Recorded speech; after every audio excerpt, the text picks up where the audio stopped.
Have you ever had a lot of company over and you felt like you were just constantly cooking and cleaning and taking care of people? And sometimes, maybe late at night as you were cleaning up, you just wanted to stop. You just wanted to give up. I want to talk to you about it in your morning cup of inspiration. We all have times in our lives when we want to give up, when we just want to stop. We think, are things really worth it? And the Apostle Paul talked about it in Galatians chapter 6, verse 9.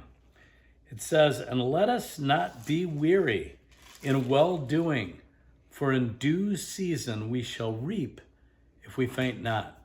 And I think it's interesting that Paul uses a bit of an analogy to agriculture. If you want to reap in due season, you have to plant good seed and you have to sow the seed on really good ground.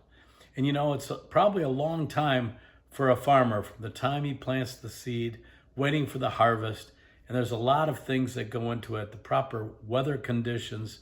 But in this verse, Paul is saying that we need to keep our attitude right.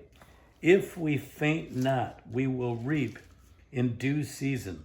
When I was in high school, my senior year, I decided to go out for the cross country team. And I'd never run cross country before, but I did it mainly to get in shape for basketball. And I hadn't really put in the miles that I was supposed to put in the summer before the season. And one day we had a race, and I wasn't feeling good all day. And I found out that I actually had the flu. I didn't really eat much at lunch, but I decided to run anyway. It was a very foolish decision. And I got about 50 yards from the finish line, and my legs became rubbery, and everybody started passing me, and I went down. I got up, I took another step, went down, and then I woke up in the hospital. Now, I could have done really well in that race if I could have gone that extra 50 yards, but I didn't prepare right, and I didn't have the proper nutrition to fuel my system. Well, that's what he's saying here. Our nutrition is having the right attitude. Again, he says, let us not be weary in well-doing, because in due season we shall reap if we faint not. So we need to keep our eye on the finish line. We need to keep our eye on the harvest and keep doing good things to the kingdom.